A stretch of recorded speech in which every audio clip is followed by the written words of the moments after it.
एक बार एक सेंटीला नाम की लड़की थी।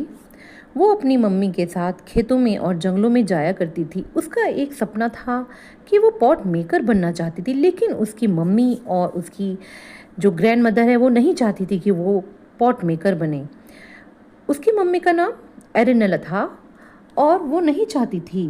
वो चाहती थी कि जो सेंट्रीला है वो एक वीवर बने। लेकिन सपने तो सपने ही होते हैं।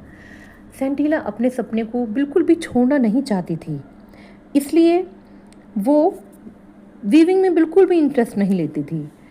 अब उसने क्या किया, अब वो जब उसके मम्मी पापा काम पर चले जाते थे, वो कुछ एक्सपर्ट्स यानी कि जो पॉट मेकिंग करते हैं उनके पास जाकर पॉट मेकिंग करना सीखने जाती थी।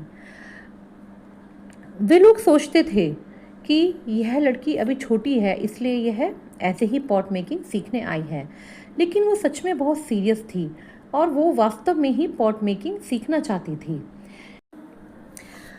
लेकिन उसने अपने इस पैशन के बारे में अपने मम्मी पापा को बिल्कुल नहीं बताया, क्योंकि एक रात को उसने अपनी मम्मी पापा को बात करते हुए सुन लिया था। उसकी मम्मी जब वह सो रही थी उसके पापा से कह रही थी कि वह सेंट्रीला को पॉट मेकिंग करना बिल्कुल नहीं सिखाएंगी, क्योंकि यह इस काम में कोई मज़ा नहीं है और किसी भी तरह की कोई बहुत अच्छी इनकम नहीं है।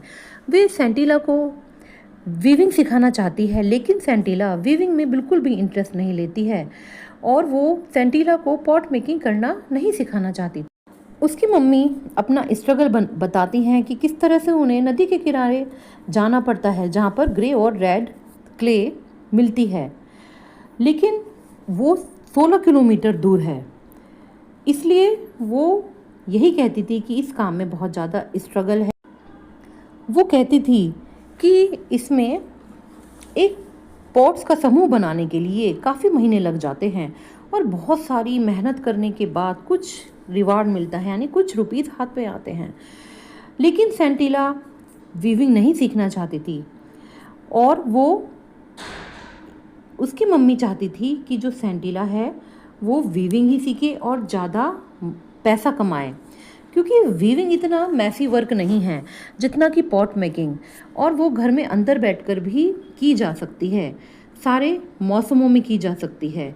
जबकि पॉट मेकिंग में बाहर बैठकर पॉट्स बनाने होते हैं। जैसे जैसे वीविंग में एक शॉल बनाने में बहुत कम टाइम लगता है और उसके बदले में कुछ अच्छा रिटर्न भी मिलता है, यानी कुछ अच्छा मनी भी मिलता है। लेकिन फिर भी सेंटीला ने अपना ख्वाब नहीं छोड़ा। उसने वहाँ पॉटर्स के पास जाना जारी रखा और वह बहुत ध्यान से देखती थी कि क्ले में कैसे पानी को मिक्स किया जाता है और उसमें बार बार कैसे उसको पीटा जाता है और कितने केयरफुली उसको पुश किया जाता है। इस तरह से वो पॉट मेकिंग बहुत अच्छे ध्यान। जब वह पॉटर्स को पॉट मेकिंग करते हुए देखती थी तो जो वो स्पैकुला होता था उससे जब वे उसकी सहायता से पॉट्स को शेप देते थे तो उसमें से एक म्यूज़िक सा बजता था जो कि उसके कानों को बहुत अच्छा लगता था। जब पॉट मेकर्स पॉट बनाते थे फिर 2-3 दिन बाद उनको फाइनल टच दिया जाता था। भट्टी में बर्तनों की पत्तियों और सूखे बांस की क्यारी पर एक समान पैटर्न में रखा जाता था और फिर उसी सामग्री की दूसरी परत से ढक दिया जाता था। इसके बाद भट्टी जलाई जाती थी। आग की देखभाल बहुत सावधानी से करनी पड़ती थी, क्योंकि बहुत अधिक या बहुत कम आंच से पूरे बैच को खराब किया जा सकता था। को अपनी बेटी की विजिट के बारे में पता लगा कि वो पॉट मेकर्स के पास पॉट देखने और सीखने जाती है, लेकिन उसने यह इग्नोर किया और बेटी को नहीं बताया। एक दिन सेंटीला के पिता मैसोबा को बताओ क्या हुआ? ग्राम पंचायत सभा में बुलाया और यह पूछने के लिए कि उसकी बताओ क्या हुआ? जो बीवी है यानी सेंटीला की जो माँ है वो अपनी बेटी को पॉट बनाना क्यों नहीं सिखा रही है। उन्होंने विनम्र स्वर में कहा कि चाचा और बड़े भाइयों, अरेला ने कभी भी नहीं कहा कि हमारी बेटी को बर्तन बनाना नहीं सिखाएंगी।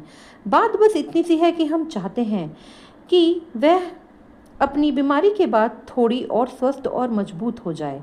आप जल्दी ही सेंटिला को गांव के सबसे बेहतरीन बर्तन बनाते हुए देखेंगे।